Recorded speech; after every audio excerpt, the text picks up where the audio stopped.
galera! Tudo bom, Itavuano? Fala sério, vocês já estavam começando a ficar com saudade dos meus videozinhos, né? Ai, meu Deus, essa professora se acha. Eu sei, queridas, chora recalque. Bom, gente, brincadeiras, né? Como sempre, a gente começa com aquela boa e velha piadinha, mas vamos ao que interessa. Estamos iniciando aí nossa nova unidade, né? A gente vai sair um pouquinho, falamos bastante sobre o contexto geral, sobre a importância da Revolução Francesa. E agora a gente vai falar um pouquinho sobre Brasil. Então vamos deslocar esse eixo aí da Europa e vamos falar de um contexto mais regional. Ai, professora, eu odeio a história do Brasil. Para com isso, gente. Para com isso. Isso é coisa de gente ignorante. A partir do momento que a gente entende a nossa história, nós temos um plano de ação. A gente consegue agir, nós somos livres, tá? Pra poder escolher, né? E aí, se tu escolhe errado, já é uma questão de caráter, né, meu amigo? Mas a gente entende muito das mazelas brasileiras quando a gente passa a estudar história do Brasil. Então, seja um bom cidadão, seja consciente, estude, entenda o seu país, entenda a sua vida, porque a sua vida faz parte disso aqui, né? Fazemos parte de um todo, a história é assim. Galera, então vamos iniciar aí a unidade 8, Brasil, novas experiências no século XVIII. Esse Brasil tá diferente, minha gente. O que é que tá acontecendo com esse Brasil, né? Por que ele mudou, o que mudou, de que maneira, quais foram as consequências, Então é isso que a gente vai ver na aula de hoje, tá? Então antes da gente começar, pessoal, eu gostaria de retomar algumas coisas que vocês já estudaram a respeito de história do Brasil, né? A gente viu que os povos originários viviam sossegados, de boa, tranquilos, né? Desenvolvendo seu modo de vida, suas relações com o meio, até que os europeus chegam aqui em 1500, né? A princípio, os europeus não ficaram muito animados, não. Porque o principal objetivo de um sistema mercantilista, lembrando que mercantilismo era o sistema político, econômico e social que a Europa vivia naquele momento, né? E que era baseado no acúmulo de metais preciosos, como o metalismo. Então, se eles não acharam metais preciosos, logo eles concluíram que a Terra não era muito interessante. Então, o primeiro contato, e aproveitando as relações amistosas com alguns indígenas brasileiros, que quiseram fazer determinadas trocas, né? Porque para eles, imagina, chegar com um machado ali, vou cortar muita madeira com isso. Para eles era muito interessante, né? Então fazer esse escambo para eles era interessante, eles faziam a movimentação do pau-brasil até o litoral para que esse pau-brasil fosse levado para ser utilizado especialmente com tinturaria na Europa, tá? Só que a partir da década de 30 do século XVI, os europeus começaram a ficar com certo medinho de que as terras fossem colonizadas por outras nações europeias, que estavam em expansionismo também. Então eles acharam melhor ocupar, povoar e explorar a região, tá? Mas sempre com aquela decepção de, oh my God, não achamos ouro, né? O que faremos? Então, qual foi a decisão? Foi se utilizar da plantação de cana-de-açúcar, né? Lembrando que o açúcar, ele estava envolvido com o sistema de plantation. O que é o plantation, gente? É uma forma de trabalho baseada na agroexportação, no qual a mão de obra utilizada é escravizada. Se trata de uma monocultura, ou seja, apenas um produto, né, produzido para essa exportação. Nessa sociedade, a gente tem uma sociedade extremamente hierarquizada, gente, e estamental. Então, não tem movimentação social, né? Ou você é um senhor de engenho, tem aquela foto clássica, né, que se eu conseguir eu coloco aqui para aparecer para vocês, que tá o senhor de engenho na frente, seguido pela mulher, pelos filhos e, por último, pelos escravizados, né, aqueles que servem a família, né, que são explorados. Então, essa foto, ela marca bastante como é que era a sociedade daquele período. Então, uma sociedade com pouca movimentação social, né, geralmente vinculada à questão do seu nascimento. Esse nascimento também estava vinculado a questões étnico-raciais, patriarcal, porque quem manda é o senhor de engenho, ele manda na família, ele manda na esposa, ele manda nos escravos, ele manda na fazenda, ele manda na política local, então ele manda na bagaça toda, né? Então a gente tem essa sociedade fortemente polarizada, tá? E sempre aquele sentimento que o português tinha de não ter achado o ouro, daquela decepçãozinha. Mas isso não quer dizer que eles tenham desistido, tá, gente? Eles não desistiram. Pelo contrário, eles continuaram financiando ou incentivando particulares a financiar expedições para, de repente, eles encontrarem o tão sonhado ouro, para que eles continuassem ricos e explorando todo mundo. Everybody. Novas. Bom, galera, dentro disso, né, eu queria que vocês vissem algumas imagens de cidades do interior do Brasil que foram povoadas junto com a descoberta desses metais preciosos. Então a gente vai ter esse deslocamento do eixo do país que antes estava no litoral, não é país ainda, né, gente, colônia, da colônia, esse deslocamento do litoral para o interior, seguindo essa busca pelo ouro. Galera, na época do início das explorações do continente americano, existia um mito de que tinha uma cidade na América, né, o Eldorado, que tinha ouro demais, era ouro pra chuchu, que era tanto ouro que o líder da cidade, que o rei, ele se banhava em pó de ouro para ficar dourado, né? Nunca acharam o Eldorado. Mas essa foi uma lenda que permeou muito o imaginário do europeu, né? Sedento pelo metal precioso, né? Querendo, disposto a fazer tudo para ter o tal do ouro, né? Então, gente, primeiro aqui vou mostrar para vocês essa imagem, que essa é uma imagem que eu mesma tirei no ano de 2018. Uma imagem referente a uma viagem que eu fiz para Ouro Preto, né? Então percebam os detalhes, a riqueza, como o ouro ele tá em todas as formas, tá? Essa aqui é uma outra foto que eu até publiquei no meu Instagram, né? Da cidade de Mariana, uma cidade próxima, né? Eu tive a oportunidade de fazer esse trajeto aí entre Ouro Preto e Mariana de trem e visitar algumas minas, né? Inclusive, e é impressionante como tudo naqueles lugares era voltado para essa exploração do ouro. E como essa sociedade era bem diferente daquela sociedade moldada na época do açúcar, tá? Então, gente, a gente percebe aí casas muito preservadas ainda hoje, porque eu tirei essas fotos em 2018, né? Tem fotos mais atuais ainda que vocês vão pegar na internet, que vocês vão perceber como isso está conservado, tá? A grandeza dessas cidades, assim, é muita ostentação, sabe? A decoração, o investimento na arte, tá? O interior das igrejas, as estátuas, os chafarizes, enfim. Tem uma infinidade de coisas que a gente pode destacar como sendo muito diferente da sociedade do açúcar. Nos engenhos, as casas eram muito enxutas, você não via obra de arte, você não via muita decoração, era uma coisa muito rústica.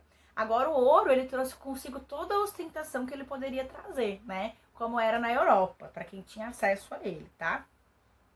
Bom, gente, comparando essas fotografias agora, eu gostaria de ler para vocês um trecho da Mary Del Priore, que é uma historiadora especialista em história do Brasil, em que ela conta um pouquinho sobre a rotina dessas cidades, tá? Nada, porém, se comparava à Vila Rica, a mais soberba e opulenta de todas as vilas, segundo Francisco Tavares de Brito, em 1732. A urbe mais desenvolvida da colônia era um canteiro de obras.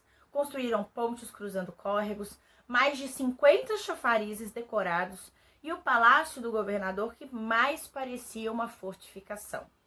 Ao lado foi erguido um casario barroco, à volta de uma praça retangular. Pelas ruas circulavam baianos, paulistas, fluminenses, pernambucanos e africanos. O espaço dos templos se enchia de música. No espaço de 3 décadas, o Arraial do Tijuco, Diamantina, teve 7 regentes e cerca de 100 músicos. Em Vila Rica, atuaram cerca de 250 instrumentistas, como tocadores de violino, contrabaixo, flauta, fagote, oboé, órgão, cravo, entre outros instrumentos. Gente, o que vocês pensam a respeito disso? Olha que diferença desse tipo de urbanização para a vida que era possibilitada pela sociedade do engenho, né? Muito diferente. Quantas cidades brasileiras atualmente têm orquestras, pessoal? Mas no século XVIII, Vila Rica, que é a atual Ouro Preto, né? E Mariana, Diamantina, eram cidades que já tinham, né, já contavam com orquestra. Então percebam que tipo de público que essas cidades atraía, né? E outra coisa, ela fala ali sobre baianos, africanos, pernambucanos, fluminenses, paulistas que circulavam na cidade. As pessoas elas vão vir de várias partes do país para tentar entrar, se inserir nessa corrida do ouro, né? Então a gente já vê uma plasticidade maior, uma movimentação maior no que diz respeito, por exemplo, à movimentação de classes sociais, né? Bem diferente da sociedade estamental que a gente percebia durante o ciclo do açúcar, tá? Então, gente, eles não desistiram, né? Essa coisa de não ter achado metais preciosos ficou entalada na garganta deles e uma hora eles acharam, tá? Bom, gente, vocês perceberam, né, que existia, né, ao longo dos nossos estudos, que existiam algumas figuras que elas iam além do senhor de engenho, né? A gente tinha atividade como a dos mascates, que eram comerciantes que saíam vendendo, né? Faziam trabalho itinerante, levando mercadorias. A pecuária, que também foi muito importante para alimentar a colônia, porque nem só de açúcar vão viver as pessoas, né? Então tem isso também. A coleta de drogas do sertão, que eram plantas, ervas medicinais, comidas, que eram amplamente conhecidas pelos povos indígenas, né? E que vão servir também para uma movimentação econômica dentro da colônia, tá? O plantio de algodão, plantio de tabaco, enfim, né? Várias coisas que os colonizadores trouxeram para o interior do território também, tá? E dessa forma, nós vamos ter a ocupação e a exploração desse território que a gente conhece como Brasil, dessas fronteiras que a gente conhece como Brasil hoje, tá? Com o fracasso dos engenhos no Sudeste, ou seja, ali na parte onde era a capitania de São Vicente, atual São Paulo, os habitantes de São Paulo eles começaram a buscar novas ocupações, tá? Uma das ocupações era justamente procurar ouro, capturar indígenas para que fossem escravizados, porque na capitania de São Vicente eles usavam muitos indígenas como trabalho escravo, tá? E eles aproveitavam e buscavam o ouro também, tá? Eles saíam em grupos, né, especialmente ali grupos paulistas, né, que eles iam à captura de indígenas e iam procurar o tal do metal precioso, né? Esses grupos, gente, eles eram formados por pessoas que conheciam a língua nativa, né, e os hábitos dos indígenas. E eles acabaram sendo chamados de bandeiras, né? Porque eles saíam rumo ao sertão, ou seja, ao interior desse território, que a gente chama de Brasil, tá? E indo em busca dessas coisas, então por isso que essas expedições ficaram conhecidas como bandeiras e esses caras ficaram conhecidos como bandeirantes, né?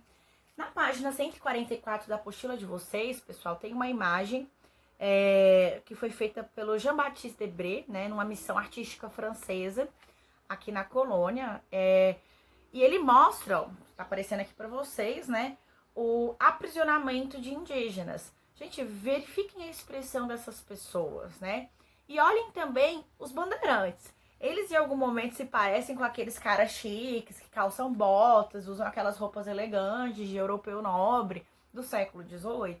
Não, gente, isso aí foi um mito criado no nosso imaginário por uma série de motivos, mas também não vou dar muito spoiler que a gente vai falar sobre isso depois, né? Mas à medida que eles entravam nas matas e em terras mais distantes do litoral, eles iam procurando os metais preciosos até que um dia eles acharam, né? Em 1693, uma expedição liderada por um cara chamado Antônio Rodrigues Arzão encontrou ouro na região do Sabará, em Minas Gerais, né? Por isso que Minas se chama Minas, né, gente? Minas, ouro.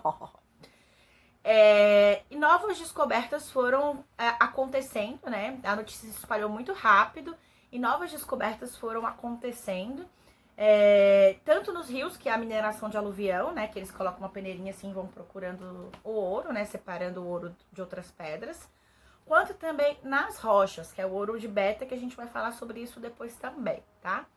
Por volta de 1729, eles encontraram também diamantes na região de Tijuco, que é onde fica o município de Diamantina. E aí, galera, começa a corrida do ouro. Play na corrida do ouro. A notícia se espalhou e muitas pessoas foram em direção a essas regiões, tá? Então, gente, nós vamos ter um deslocamento do fluxo de pessoas que antes que ficavam concentrados no litoral brasileiro, que passam aí para o interior. E pessoas que vinham de fora também, né? Europeus que vinham alimentados por esse mito do Eldorado, que vinham aqui procurar ouro também, né? Nos primeiros anos, todos queriam se dedicar à busca do ouro, gente. Mas, enfim, não dá para você comer o ouro. Eles derrubaram, né, a mata e construíram uma cidade num lugar onde só tinha floresta, onde tinha povoados indígenas, né? Mas nada parecido com o centro urbano europeu, né? E ali eles começaram a atravessar a crise de fome, né? As pessoas, elas tinham fome, elas tinham ouro, mas não tinha o que comprar, né? Porque as pessoas foram lá só para minerar no início, tá? Então, com o tempo, a vida desses povoados começou a se organizar melhor, né? E as cidades como a Vila Rica se tornaram local de moradia e de fornecimento de bens de consumo para os moradores da região, tá? Em 1702 foi criado a Intendência das Minas, um órgão encarregado de fiscalizar a região e organizar a cobrança de impostos da coroa. Eles recolhiam 20% daquilo que as pessoas exploravam nas minas, ou seja, 1/5. A vinda dessas pessoas de diversos lugares do Brasil e de Portugal, né, para a região mineradora desagradou muitos paulistas, porque eles foram os primeiros a chegarem ali, os primeiros uma ova, né? Os primeiros a chegarem, na real, foram os indígenas, né? Mas, enfim, eles começaram foram esse cara, essa terra é minha, eu vou explorar isso aqui, né? Sendo que já tinha gente que explorava aqui, que ocupava, né? Não explorava, mas que ocupava a terra antes. Mas eles começaram a se sentir enquanto concorrência, né? A concorrência na mineração, os altos preços cobrados por comerciantes vindos de outras regiões do país, né, também provocaram o descontentamento dos paulistas, né. Eles chamavam essas pessoas que vinham de fora de emboabas. Ali no livro de vocês fala um pouquinho sobre isso, né. Para alguns estudiosos, essa palavra da língua tupi era utilizada para descrever as aves de pernas cobertas por penas, né, em comparação com os portugueses que usavam botas. Para outros, a palavra tinha a conotação de estrangeiro ou invasor. Então, depende, né? Mas é basicamente isso que ela significa. Isso, gente, vai dar o quê? Treta! Vai dar treta, óbvio, né? Então, de 1708 a 1709, vários conflitos aconteceram entre essas pessoas, entre os paulistas e os emboabas, tá? Tanto que esse conflito ficou conhecido como a Guerra dos Emboabas. Os paulistas falharam miseravelmente, foram derrotados, né? Muitos seguiram em busca de ouro em outros lugares, que é onde se encontra o estado de Goiás e Mato Grosso, também acharam ouro lá, né? E assim foram surgindo cidades ao redor dessas áreas onde o ouro e o diamante foram encontrados, né? Ah, galera, agora vocês vão fazer os exercícios da página 146 e na 146, parece que eu tô fanha, né? E na quarta-feira a gente se encontra para podermos corrigir e seguir adiante com os conteúdos. Não caiam no mito do Eldorado, galera. Nada é fácil assim, hein? Um beijo, hein? Beijão, bom fim de. Tchau, tchau.